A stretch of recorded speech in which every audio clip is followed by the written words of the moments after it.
2021년 1월 30일 토요일 아침입니다. 오늘도 우리에게 생명을 주시고 또 새날을 허락하여 주신 하나님께 감사와 찬송을 올려드립니다.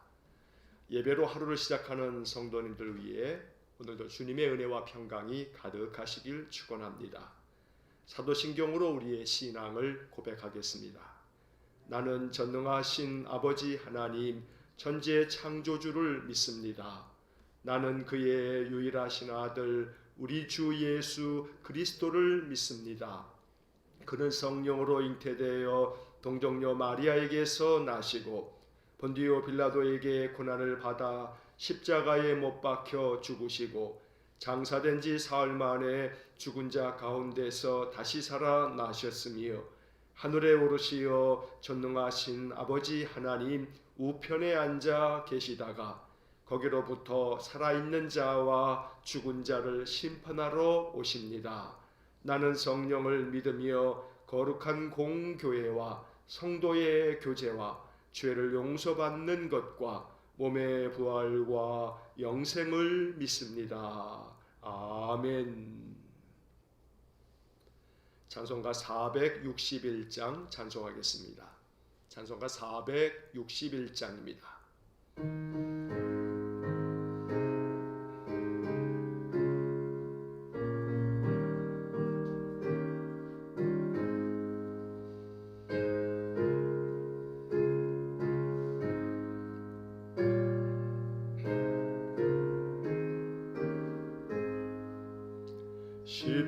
십자가를 질 수 있나 주가 물어보실 때 죽기까지 따르오리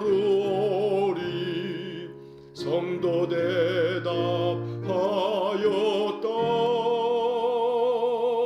우리의 심령 주의 것이니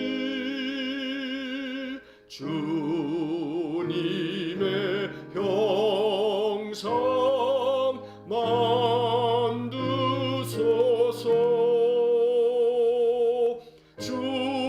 주인도 따라 살아갈 동안 사랑과 충성 늘 바치오리다.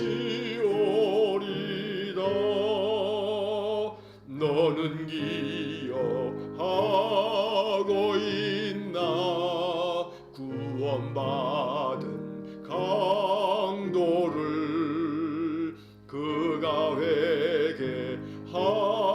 회개하였을 때 낙원 허락 받았다.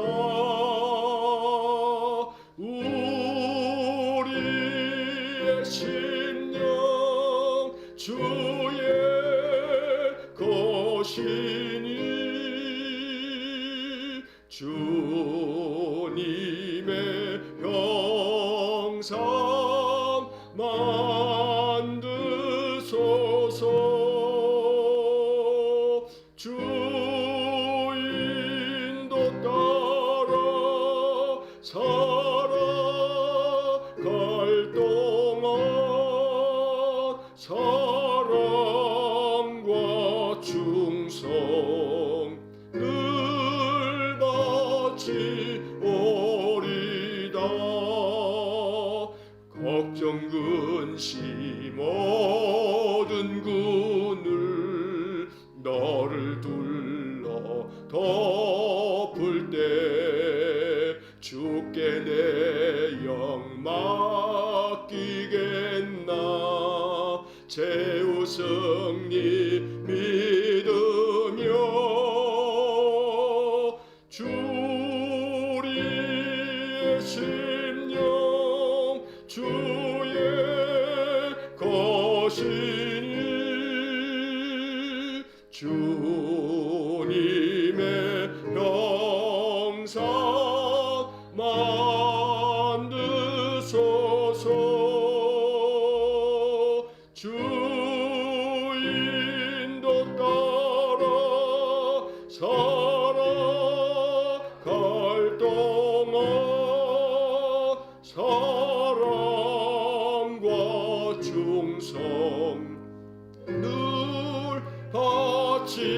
것이오리다.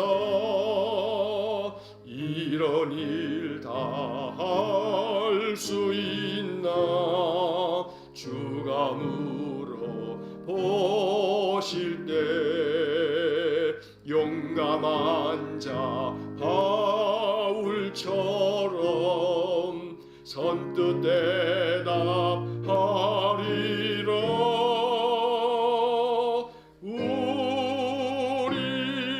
우리의 심령 주의 것이니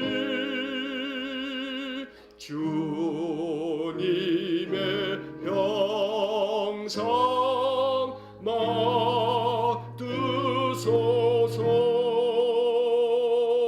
주 인도 따라 살아갈 동안 사랑과 충성 늘 바치오리다.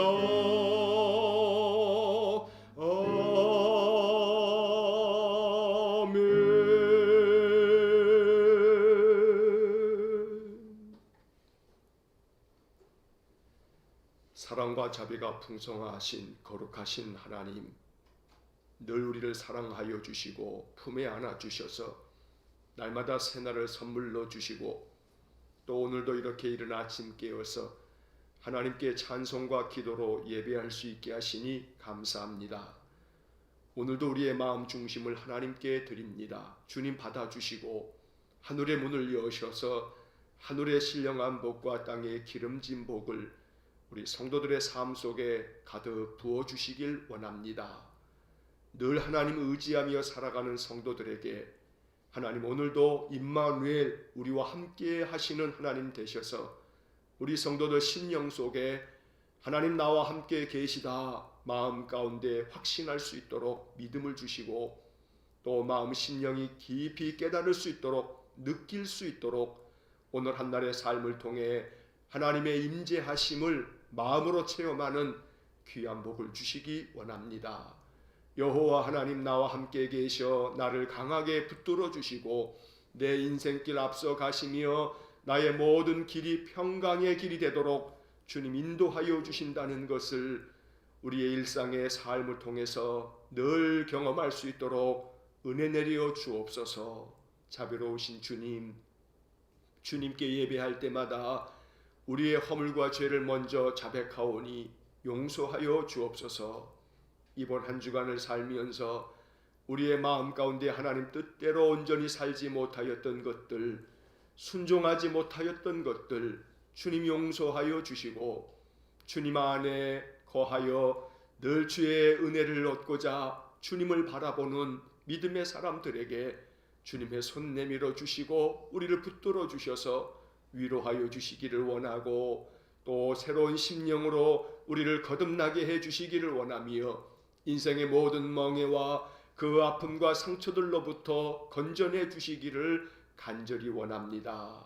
거룩하신 하나님, 늘 이른 아침 주님께 예배할 때마다 주의 성령께서 우리 성도들의 심령에 감화 감동을 주시기를 원하고 주님의 말씀을 더 깊이 묵상하면서 하나님의 뜻을 깨달아가게 하시고 말씀으로 인하여 우리의 신앙이 더 깊어져 가게 하시고 이 말씀을 내 삶 속에서 어떻게 이루어낼까 늘 묵상할 때마다 성령께서 친히 우리의 마음에 깨닫는 마음까지 주셔서 말씀대로 살아가게 하시고 말씀의 능력을 경험하게 하시고 말씀으로 인하여 우리의 삶이 얼마나 형통하게 되는지를 경험하게 하여 주옵소서.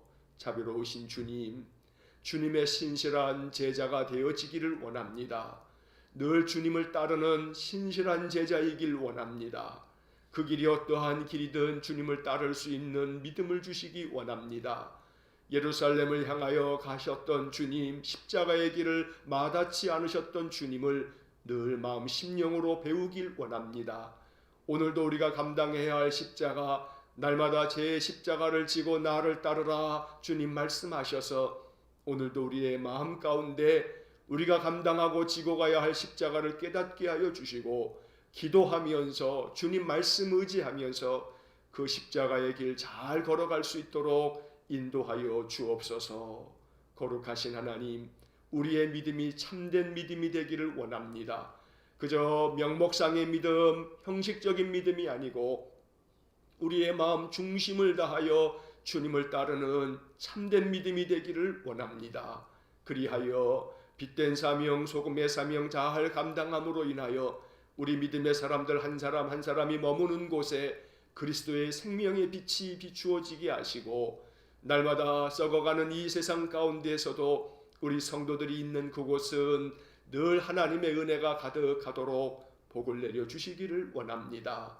그리스도인으로서의 아름다운 행실과 그 마음의 뜻이 늘 거룩하여 주변의 세상 사람들의 마음에도 참으로 감동이 될 수 있도록 은혜 주시고 세상 사람들의 마음을 환하게 비추어 주는 귀한 사명 감당케 하여 주옵소서. 오늘도 이 아침 우리 성도들의 기도를 하나님 귀 기울여 주시고 마음에 품는 생각까지도 주님 받아주셔서 응답해 주시기를 원합니다. 연약함을 싸매어 주시고 모든 상처와 아픔을 치유하여 주시고 회복시켜 주시는 하나님의 능력, 고치시는 하나님의 능력이 우리 성도들의 삶 속에 나타나도록 복을 내려 주옵소서. 날마다 우리 성도들을 안전하게 지켜주시기를 원합니다. 사건 사고 많은 이 세상 속에서 또 코로나로 말미암아 염려와 불안이 가득한 세상 속에서 한날 한날을 살아갈 때에 여호와 하나님이 우리의 안전지대가 되어주시고 우리의 피난처가 되어주시고 우리가 숨을 바위가 되게 하셔서 늘 하나님으로 말미암아 안심하며 평안케 해주시기를 원하고 늘 우리 성도들 여호와의 이름을 부르며 기도할 때마다 그 심령 속에 늘 주님 주시는 평강의 마음 가득하도록 은혜를 내려 주옵소서. 오늘도 여호와 라파 하나님 우리를 고쳐주시기 원합니다. 심령을 강하게 만들어 주시고 육신을 건강하게 만들어 주시고 날마다 우리 성도들의 모든 삶의 영역이 회복되어져 가도록 은혜를 내려 주옵소서. 이 아침 우리에게 주시는 귀한 말씀을 읽고 말씀을 깊이 묵상하면서 이 말씀을 통해서 주시는 영적인 교훈이 우리의 삶에서도 이루어지게 하시고 말씀을 깨달을 때마다 이 말씀 앞에 내가 어떻게 순종할까 마음 깊이 묵상할 수 있게 주의 성령이 주장하여 주옵소서. 오늘도 이 아침 우리 성도들의 마음 중심의 예배를 연락하여 주시고 또 하루 동안에도 이 예배의 영상을 시청하며 주님 앞에 온 마음을 드리는 모든 성도들 위해 주의 영을 충만하게 내려 주옵소서. 예수님 이름으로 기도하옵나이다. 아멘. 오늘 우리에게 주시는 하나님의 말씀은 누가복음 9장 51절에서 62절까지의 말씀입니다. 신약성경 누가복음 9장 51절에서 62절까지의 말씀을 봉독하겠습니다. 예수께서 승천하실 기약이 차감해 예루살렘을 향하여 올라가기로 굳게 결심하시고 사자들을 앞서 보내심에 그들이 가서 예수를 위하여 준비하려고 사마리아인의 한 마을에 들어갔더니 예수께서 예루살렘을 향하여 가시기 때문에 그들이 받아들이지 아니하는지라. 제자 야고보와 요한이 이를 보고 이르되 주여 우리가 불을 명하여 하늘로부터 내려 저들을 멸하라 하기를 원하시나이까. 예수께서 돌아보시며 꾸짖으시고 함께 다른 마을로 가시니라. 길 가실 때에 어떤 사람이 여짜오되 어디로 가시든지 나는 따르리이다. 예수께서 이르시되 여우도 굴이 있고 공중의 새도 집이 있으되 인자는 머리 둘 곳이 없도다 하시고 또 다른 사람에게 나를 따르라 하시니 그가 이르되 나로 먼저 가서 내 아버지를 장사하게 허락하옵소서. 이르시되 죽은 자들로 자기의 죽은 자들을 장사하게 하고 너는 가서 하나님의 나라를 전파하라 하시고 또 다른 사람이 이르되 주여 내가 주를 따르겠나이다마는 나로 먼저 내 가족을 작별하게 허락하소서. 예수께서 이르시되 손에 쟁기를 잡고 뒤를 돌아보는 자는 하나님의 나라에 합당하지 아니하니라 하시니라. 아멘. 자, 오늘 아침 우리에게 주시는 이 누가복음 9장의 말씀, 이 누가복음 9장이 매우 깁니다. 이제 오늘까지 62절까지 이제 9장의 마지막 부분을 우리가 읽었습니다. 이 말씀이 우리에게 주는 귀한 주님의 교훈 앞에 우리가 순종할 수 있기를 원합니다. 항상 말씀을 대할 때마다 내가 이 말씀을 나의 삶에서 어떻게 실천할까? 내가 어떻게 이 말씀 앞에 순종할까? 항상 그러한 마음으로 말씀을 보시면 성령께서 우리의 마음 가운데 깨달음을 주시고 또 이 말씀 앞에서 내가 어떻게 순종할 수 있을지 지혜로운 마음을 허락해 주실 줄로 믿습니다. 이제 본문 말씀 한 구절 한 구절 살피면서 이 말씀이 우리에게 무엇을 가르쳐 주는지 생각하기 원합니다. 자, 51절 말씀을 보시면 51절 말씀에서 예수께서 승천하실 기약이 차감해 예루살렘을 향하여 올라가기로 굳게 결심하시고, 자, 이 51절 말씀에서 예수님께서 예루살렘을 향하여 이제 올라가시려고 합니다. 저 북쪽의 갈릴리 지역에서 주로 예수님 사역하시다가 이제 예루살렘으로 내려가십니다. 예수님 공생의 그 3년 기간 동안에 예루살렘을 2번 내지 혹은 3번 정도 방문을 하신 것으로 이 복음서 기자들이 기록하고 있습니다. 지금 이제 예루살렘으로 향하는 이 길은 사실은 죽음의 길입니다.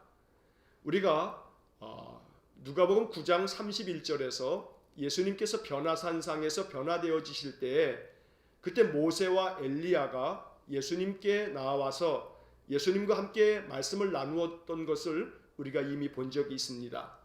누가복음 9장 31절의 내용으로 보면 예루살렘에서 별세하실 것을 말씀하실세, 이러한 말씀을 우리가 본 적이 있습니다.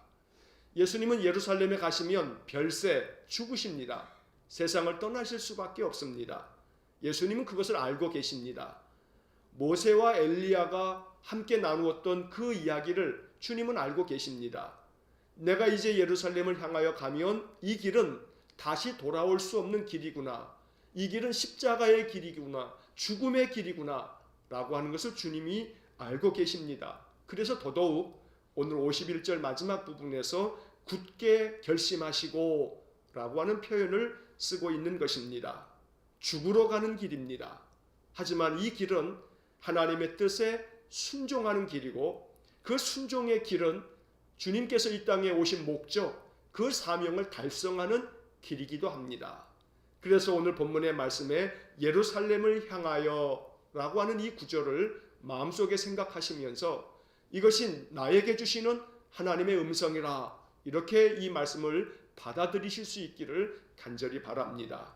예루살렘을 향하여 라는 구절은 이제 53절에서 또 한 번 이어지게 됩니다. 자, 52절을 보시면 사자들을 앞서 보내심에 그들이 가서 예수를 위하여 준비하려고 사마리아인의 한 마을에 들어갔더니, 자, 좀 전에 말씀드린 것처럼 예수님께서 사역을 하실 때 주 무대는 갈릴리 주변이었습니다. 특별히 예수님은 우리가 지금까지 쭉 보아왔던 말씀처럼 가버나움 지역에서 참 많은 사역을 감당하셨습니다.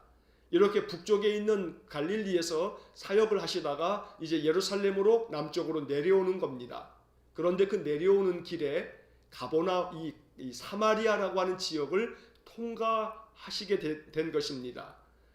이 갈릴리에서 예루살렘 남쪽에 있는 이곳까지 내려가다 보면 반드시 사마리아 지역을 통과해야 하는데 유대인들은 대체로 사마리아 지역을 통과하지 않고 그저 빙 돌아서 다른 지역으로 이렇게 돌아가는 그런 경향이 많았습니다.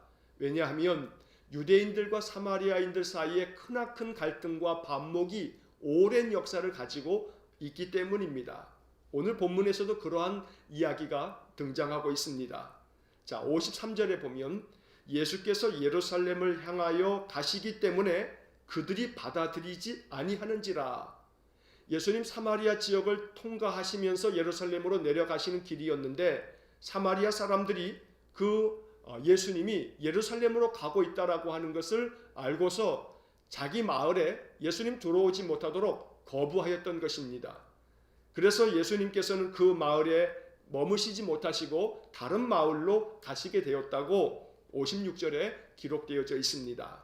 자, 여기 53절의 말씀에서 다시 한번 예루살렘을 향하여 라는 구절이 나옵니다.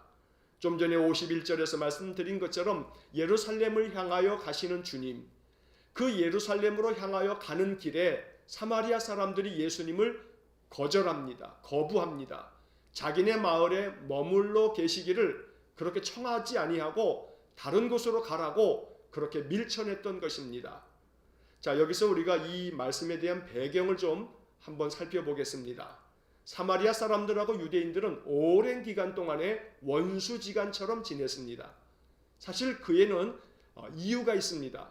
유대인들이 사마리아 사람들을 엄청나게 박해하고 또 그들을 배척했던 것입니다. 왜냐하면 역사적으로 주전 722년, 기원전 722년에 저 북이스라엘이 멸망했습니다. 북이스라엘이 그 북쪽에 있는 아수르에 의해서 멸망을 당했는데, 자, 북이스라엘이 멸망당할 때 이 북이스라엘의 수도가 어디였냐면 사마리아입니다. 아수르 사람들이, 아수르 군대가 북이스라엘을 침공하면서 이 북이스라엘 나라를 멸망시킬 때 이 사마리아, 이 서울이기도 했던 사마리아의 수도를 완전히 쑥대밭으로 만들면서 아시리아 군대가 이 사마리아 사람들뿐만 아니라 북이스라엘의 많은 여자들을 겁탈을 했습니다. 그러면서 북이스라엘의 많은 여자들이 아수르 사람들의 자식을 낳게 된 겁니다. 혼혈이 생기게 된 겁니다. 그래서 남유다 사람들은 북이스라엘 사람들이 결국 아수르에 의해서 짓밟혀지면서 저들은 순수한 하나님의 백성이라고 할 수 없다라고 이렇게 생각하면서 이 사마리아 사람들, 북이스라엘 사람들을 배척했던 것입니다. 그렇게 되면서 그 이후로 이 사마리아 사람들과 남유다 사람들에게는 엄청난 갈등과 또 반목이 오랜 세월 동안 이어져 왔던 것입니다. 자, 그래서 오늘 사마리아 사람들은 예수님께서 예루살렘을 향하여 가시는 그 길에 한 마을에 잠시 머물다 가시기를 원하셨지만 그들이 거부하고 있는 것입니다. 자, 바깥으로 보여지는 이야기는 이런 얘기입니다. 그러나 내면적으로 오늘 이런 이야기가 담고 있는 교훈을 생각하셔야 합니다. 사마리아 사람들이 예수님 거부합니다. 그래서 그들은 주님께서 그 마을에서도 행하실 수 있는 하나님의 놀라운 표적과 이적들을 그들은 경험할 수가 없었습니다. 언제나 예수님 영접하는 사람들이, 예수님을 받아들이는 사람들이 하나님의 은혜를 경험합니다. 그 사마리아 사람, 그 동네에 아픈 자가 없었겠습니까? 귀신 들린 자가 없었겠습니까? 문제가 없는 사람이 누가 있겠습니까? 다 문제가 있습니다. 주님께서 그 마을에 머무실 수 있었다면 그들은 주님께로부터 은혜를 얻었을 겁니다. 그러나 그들 또한 많은 소문을 들었겠습니다만 그 마음 가운데 가지고 있는 담이 너무나 높아서 예수님을 거부하고 말았던 것입니다. 또한 동시에 오늘 본문의 말씀에서 우리가 깨달을 수 있는 것은 예수님 지금 예루살렘을 향하여 가고 있습니다. 예수님께서 예루살렘을 향하여 간다는 것은 예수님이 이 땅에 오신 목적을 이루시기 위해서입니다. 구원의 길을 가신 것입니다. 순종의 길을 가고 계시는 겁니다. 그런데 그렇게 주님께서 하나님의 목적대로 순종의 길을 걸어가시는 그 길에 사마리아 사람들은 그 길을 협력하고 그 길을 돕기보다는 오히려 거부하고 배척하는 모습을 보여주고 있는 것입니다. 오늘 여기서 우리들은 주님의 뜻을 따라서 순종하려고 할 때, 주님의 그 말씀대로 순종하는 삶을 사려고 할 때 항상 우리 주변의 모든 일들이 그 순종의 길에 순탄하게 우리를 돕는 일이 생길 것이라고 여기지 말아야 합니다. 순종의 길이라고 하는 것은 항상 방해가 있기 마련입니다. 우리 주님께서 예루살렘을 향하여 가는 길이 주님의 하나님의 목적을 이루시기 위한 길이기 때문에 하나님께서 도와주실 것이다. 그러면 사마리아 사람뿐만 아니라 누구도 거부하는 것이 아니라 배척하는 것이 아니라 돕고 협력할 것 같지만 그렇지 않습니다. 우리가 순종하는 삶을 살아가려고 할 때 그 순종하는 길에 계속해서 거부하고 또 거절하고 또 방해하는 그런 사람들이 있기 마련이고 그런 환경이 펼쳐질 수도 있습니다. 그러나 마다치 하지 말아야 합니다. 우리의 마음이 그것 때문에 걸려 넘어가서는 안 됩니다. 순종의 길을 걸어갈 때 항상 장애가 있기 마련입니다. 함정이 있기 마련입니다. 그러나 그 장애 때문에 걸려 넘어가서는 안 됩니다. 그래서 항상 영적으로 깨어 있어야 합니다. 내가 오늘도 주님의 말씀에 순종하려고 하는데 이것이 나를 걸려 넘어가게 하는구나. 이것 때문에 내 마음이 꺾이는구나. 그런 생각이 드실 때 사마리아 사람들을 생각하시기 바랍니다. 주님이 예루살렘을 향하여 가고 있는데 그 주님을 영접하기보다 그 주님을 거부하고 있구나. 그들이 주님을 배척하고 있구나. 주님의 순종의 길을 방해하고 있구나 라고 하는 생각을 하시면서 그럼에도 불구하고 주님이 예루살렘을 향하는 그 길이 막히지 아니하고 꺾이지 아니하고 주님은 계속해서 예루살렘을 향하여 간다는 사실을 기억하시면서 날마다 하나님께서 내게 주신 사명, 그것이 작은 일이라 할지라도 그 사명 순종에 나아갈 때 여러 가지 방해가 있고 거부가 있다 할지라도 그 사명 잘 감당해 가실 수 있기를 주의 이름으로 간절히 축원합니다. 자, 이어지는 54절, 55절의 말씀에 보면 이렇게 사마리아 사람들이 배척하니까 그 예수님의 제자 중에 야고보와 요한이 화딱지가 났습니다.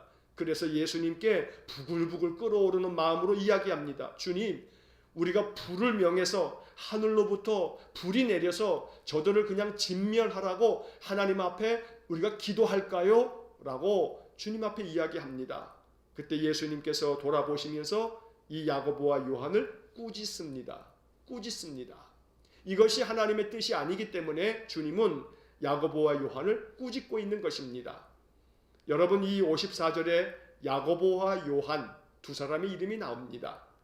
마가복음 3장 17절 말씀에 보면 이 야고보와 요한에 대하여 주님께서는 별명을 하나 지어주셨습니다. 그게 뭐냐 하면 보아너게라고 하는 이 말에 대해서 마가복음 3장 17절을 보면 우레의 아들이라고 이렇게 번역이 되어져 있습니다. 보아너게라고 붙여질 만큼 이 야고보와 요한은 매우 다혈질적인 사람입니다. 성격이 매우 급합니다.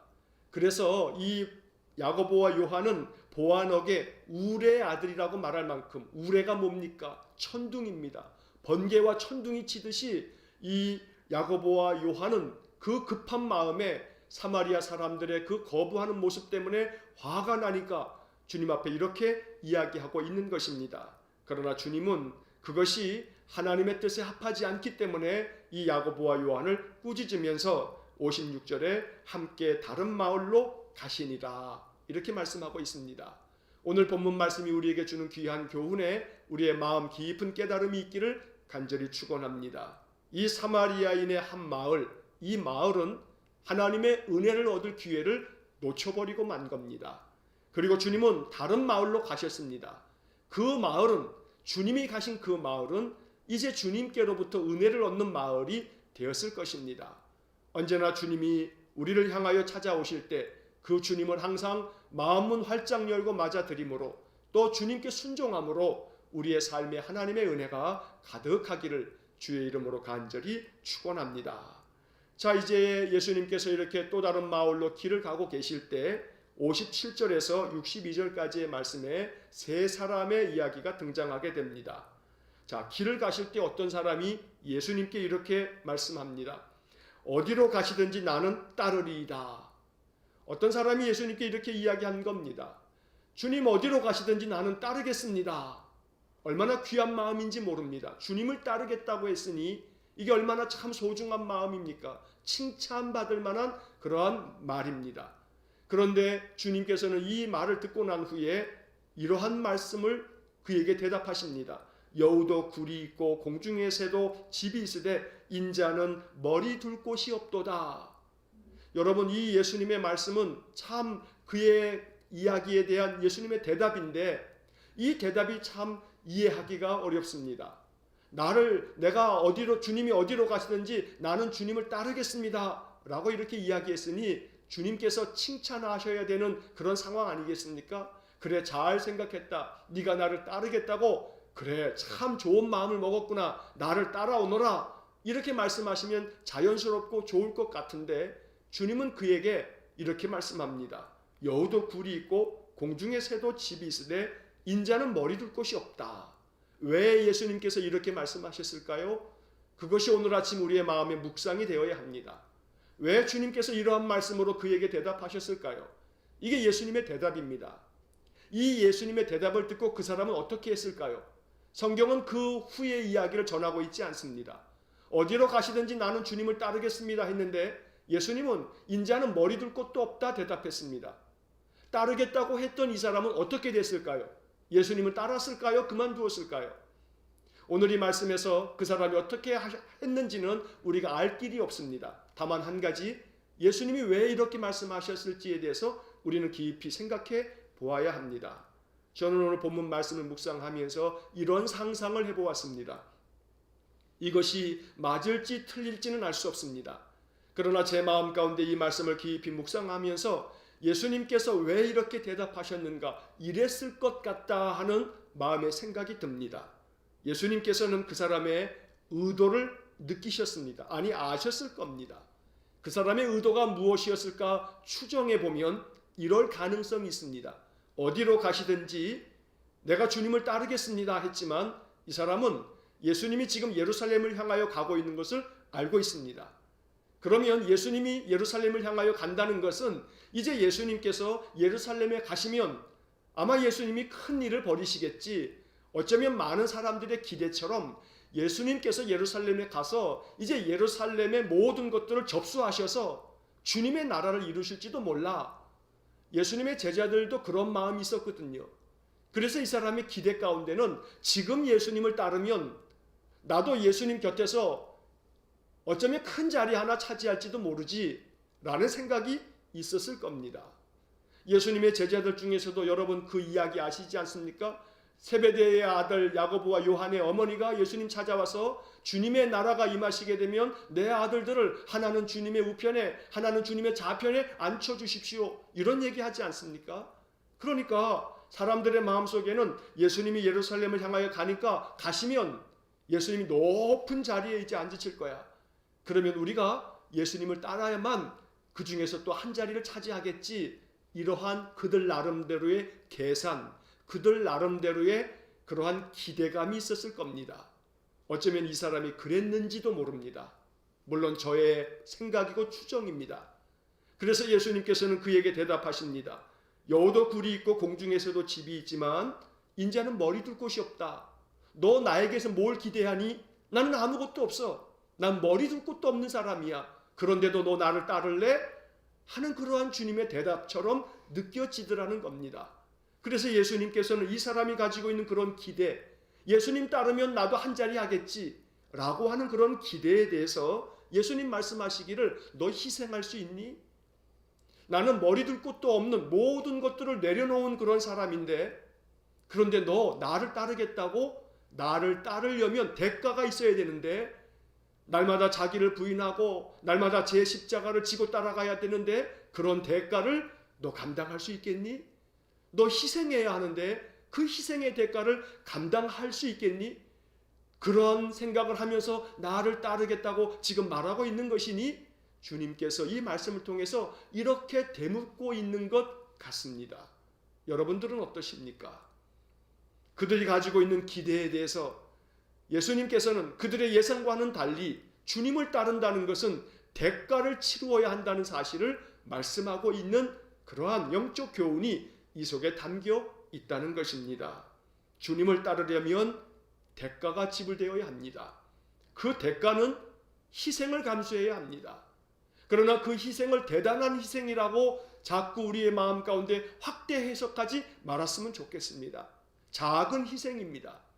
예를 들자면 우리의 마음 가운데 자존심이 종종 주님께 순종할 때 방해거리가 될 수가 있습니다.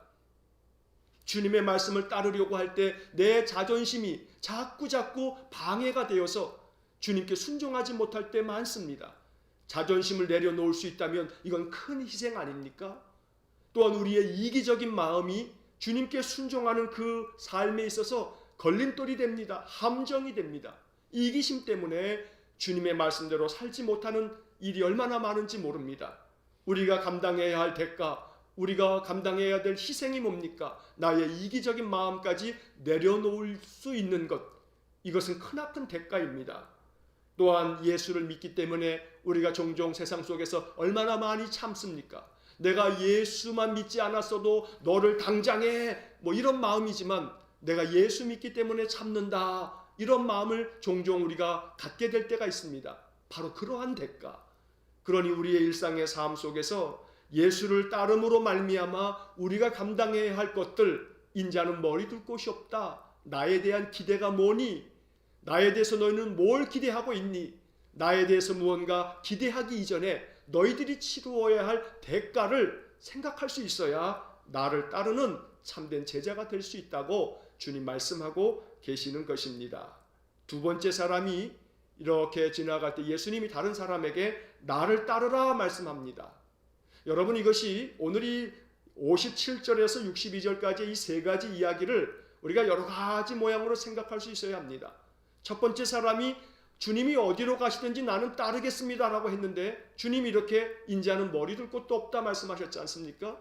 그런데 두 번째 사람에 대해서는 예수님이 먼저 나를 따르라, 이렇게 주님께서 어떤 한 사람을 부르고 있습니다. 그런데 그 사람이 이렇게 대답합니다. 나로 먼저 가서 내 아버지를 장사하게 허락하옵소서. 아버지 장례를 지내고 난 다음에 주님을 따르겠습니다, 허락해 주세요, 이렇게 이야기합니다. 자, 그때 예수님께서 말씀합니다. 죽은 자들로 자기의 죽은 자들을 장사하게 하고 너는 가서 하나님의 나라를 전파하라. 예수님의 이 말씀에 대해서 이 사람이 주님을 따랐을지 그렇지 않았을지 우리는 알 수 없습니다. 그러나 주님께서 왜 또 이렇게 말씀하셨는지를 생각해 보아야 합니다. 아버지를 장사하게 허락하십시오, 이렇게 이야기했는데 주님께서는 죽은 자들로 자기의 죽은 자들을 장사하게 하고 너는 가서 하나님의 나라를 전파해라 말씀합니다.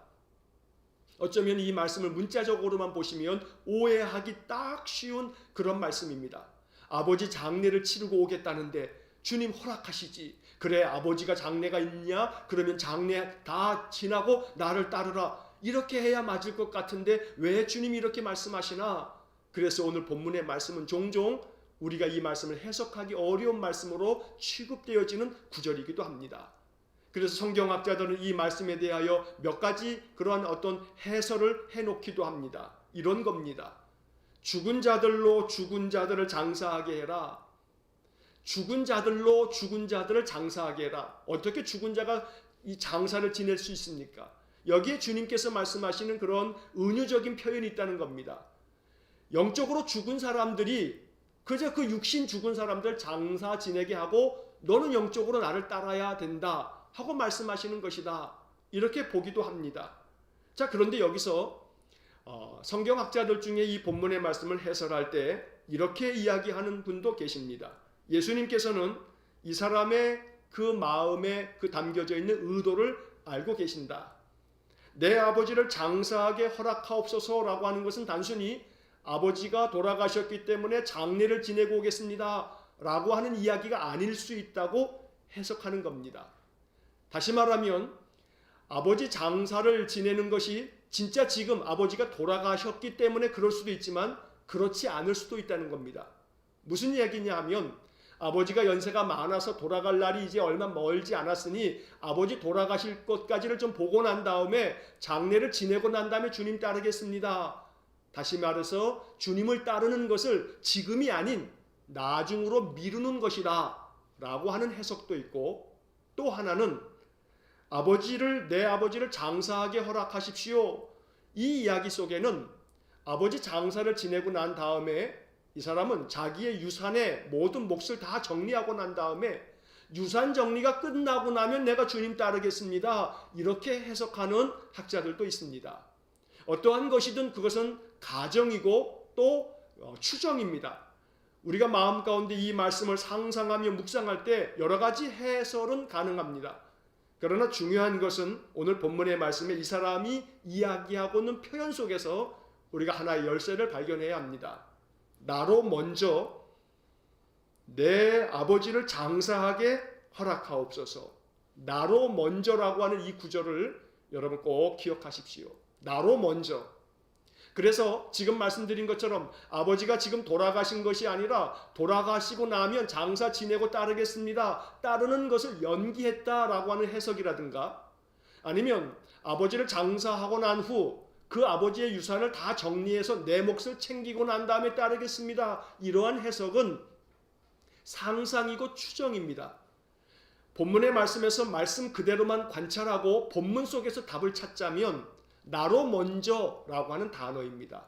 나로 먼저 가서 내 아버지를 장사하게 하도록 허락해 주십시오. 이 사람 이렇게 대답합니다. 그런데 주님께서는 가서 하나님의 나라를 전파하는 것이 이것이 우선이야, 우선순위를 주님 말씀하고 계시는 것으로 해석하는 것이 보다 더 온당합니다. 세 번째 사람의 이야기 속에서도 마찬가지입니다. 또 다른 사람이 주님께 이야기합니다. 주여, 내가 주를 따르겠습니다마는 나로 먼저 내 가족을 작별하게 허락하소서. 이것도 마찬가지입니다. 내가 주님 따르겠습니다. 그런데 내가 가족들한테 가서 인사하고 난 다음에 작별 인사하고 내가 다시 와서 주님 따르겠습니다.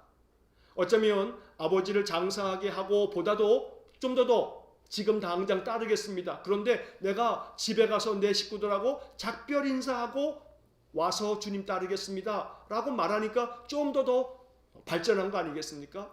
그런데 예수님께서 그에게 또 이렇게 말씀합니다. 손에 쟁기를 잡고 뒤를 돌아보는 자는 하나님의 나라에 합당하지 아니하니라. 손에 쟁기를 잡고 소를 몰고 앞으로 가면 앞만 보고 가야지, 뒤돌아보는 순간 그 밭을 일구어 가는 것이 삐뚤빼뚤하면서 일을 그르치게 된다. 그러니 그러한 사람도 하나님 나라에 합당하지 않다. 오직 앞만 보고 나아가야 돼 라고 말씀합니다. 여러분, 이 구절들을 문자적으로만 해석할 때 함정에 빠집니다. 야, 예수님 참 상식 밖의 사람이야, 이렇게 생각하는 그러한 세상 사람들도 있습니다. 아버지 장사를 지내고 나서 따르겠다고 하는데도 예수님 그것을 거부하신 것 같고, 가족들하고 작별 인사하고 따르겠다고 해도 예수님 그것에 대해서도 야단하시는 것 같이 말씀하셔서 이렇게 해석하면 곤란하다는 겁니다. 오늘 본문의 말씀에서도 세 번째 사람도 마찬가지입니다. 이 사람 뭐라고 이야기합니까? 주여, 내가 주를 따르겠나이다마는 나로 먼저 라는 표현이 나옵니다. 그래서 59절과 61절에 두 번이나 각각의 사람들이 이야기를 할 때마다 뭐라고 하냐면 나로 먼저, 나로 먼저. 아버지 장사를 지내고 따르겠습니다. 가족들하고 작별 인사하고 따르겠습니다. 그러니 나로 먼저 이런 것들을 하고 난 다음에 주님 따를 수 있도록 허락해 주십시오 라고 말하고 있는 겁니다.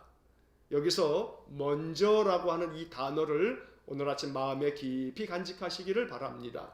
먼저라고 번역되어져 있는 이 단어는 헬란 말로는 프로톤이라고 하는 단어입니다. 프로톤. 그런데 이 헬란 말로 되어져 있는 이 먼저라고 하는 이 말은 첫째로, 최고로, 처음에, 이런 단어입니다. 이렇게 뜻이 풀이가 되어져 있습니다.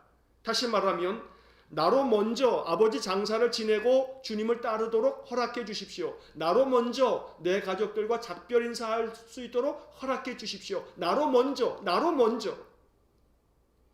결국은 이 사람들의 마음속에 첫 번째로 가장 최고로 생각하고 있는 이 부분을 내가 좀 하고 난 다음에 주님 따를 수 있도록 허락해 주십시오 라고 하는 요청으로 본문을 해석하는 겁니다.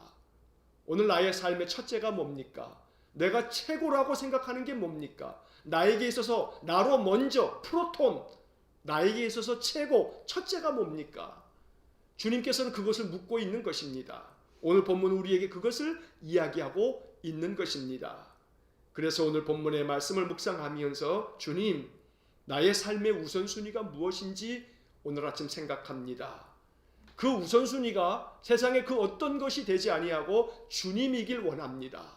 나는 믿음이 약해서 주님께서 도와주셔야만 내 우선순위가 재조정될 수 있습니다. 내 의지로만은 되지 않습니다.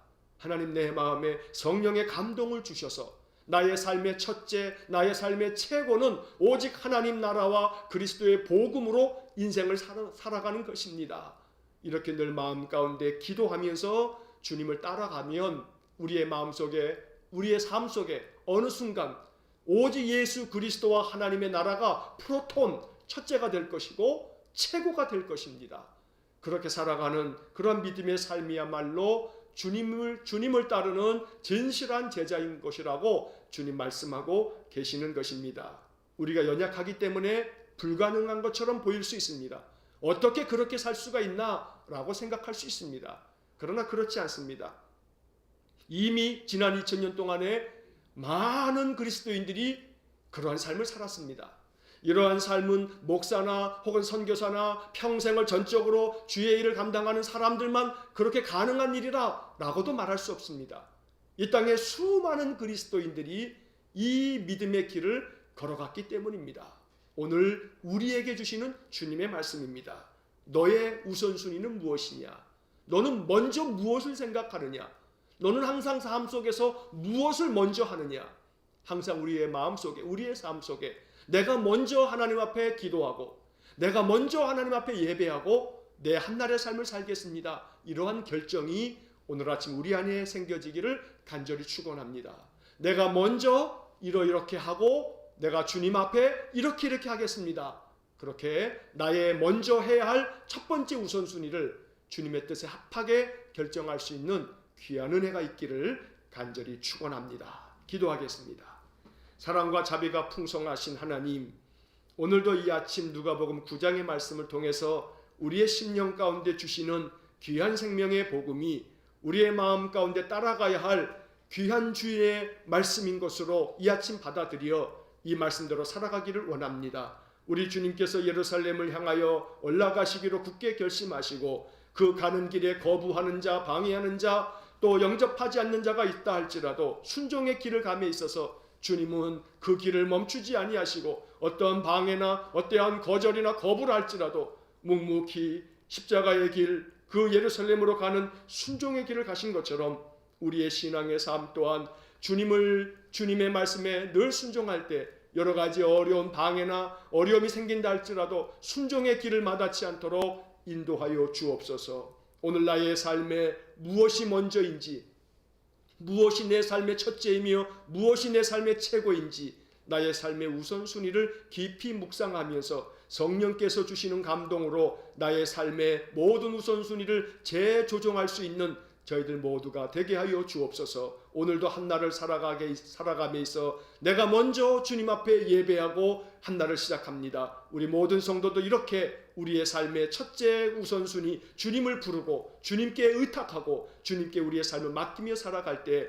주의 평강이 충만하게 해 주옵소서. 한날의 삶을 주님께 온전히 의지하며 예수님 이름으로 기도하옵나이다. 아멘. 우리 구주 예수 그리스도의 은혜와 하나님 아버지의 극진하신 사랑과 성령의 교통하심이 성령의 감동을 따라 내가 먼저 감당해야 할 주의 일이 무엇인지, 내가 먼저 순종해야 할 주님의 뜻이 무엇인지 마음 깊이 묵상하며 그 길을 걸어가기를 소원하는 머리 숙인 믿음의 사람들 위해와 저들 가정과 온 가족들 위해 또한 우리 성도들의 모든 산업 위에 이제로부터 영원토록 함께 하시길 간절히 축원하옵나이다. 아멘.